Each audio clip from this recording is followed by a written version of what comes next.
Praise the Lord. இன்றைய பலப்படுத்தும் வார்த்தை 1 யோவான் 5வது அதிகாரம் 4வது வசனம். 1 John chapter 5 verse 4.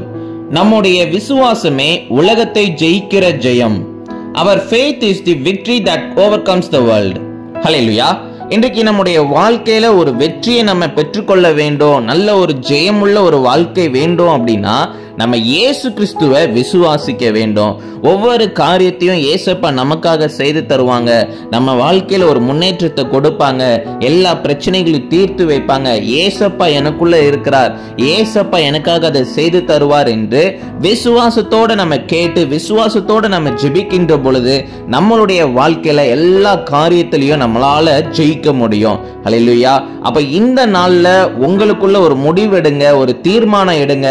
நான் இயேசப்பாவை விசுவாசிக்கிறேன், நான் ஒரு நாள் தோற்று போக மாட்டேன், இந்த உலகத்தில் இருக்கிற எல்லா காரியத்திலையும் நான் வெற்றி சிறந்த ஒரு மனிதனாக வாழ்கிறதுக்கு இயேசு சுவாமி எனக்கு கிருபை கொடுப்பார் அப்படின்னு சொல்லி ஒரு விசுவாசத்தோட இருங்க, முடிவெடுங்க. நிச்சயம் இயேசப்பா உங்க வாழ்க்கையில உங்களுடைய விசுவாசத்தின்படி இயேசப்பா எல்லாவற்றையும் ஜெயிக்கிறதுக்கு அவர் கிருபை செய்வார். ஹல்லேலூயா. விசுவாசிக்கிறீங்களா?